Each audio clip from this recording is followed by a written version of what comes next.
నీ మంచిని కోరుకునేవాడు, నీ జీవిత గమనాన్ని చూచి ఆలోచించి నీకేది ఇవ్వాలో అద్భుతంగా సిద్ధపరిచేవాడు దేవతి దేవుడే. ఎలా ఉంది మన భక్తి జీవితం? ఎలా ఉంది మన ప్రార్థన జీవితం? పిల్లలను పెంచే విషయంలో, పిల్లలను సంస్కరించే విషయంలో మన విధానం ఎలాగుంది?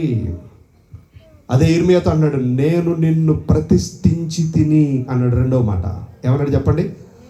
ప్రతిష్ఠించి తిని. దేవుని కొరకు ప్రతిష్ఠించబడ్డాడు. ఎవరో? ఇర్మియా. ఇర్మియా ఎవరో తెలుసా? ఒక యాజకుడి కొడుకు. యాజకుడి కొడుకు ఇర్మియా ఇప్పుడు ఏమవ్వాలంటే యాజకుడు అవ్వాలి.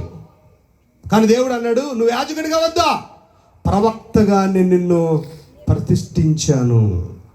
పాత నిబంధనలో 3 అద్భుతమైన పరిచర్యలు ఉన్నాయి. ఒకటి రాజరిక పరిచర్య, రాజు. రెండవది యాజకుడు. మూడవది ప్రవక్త. ఈ ముగ్గురిలో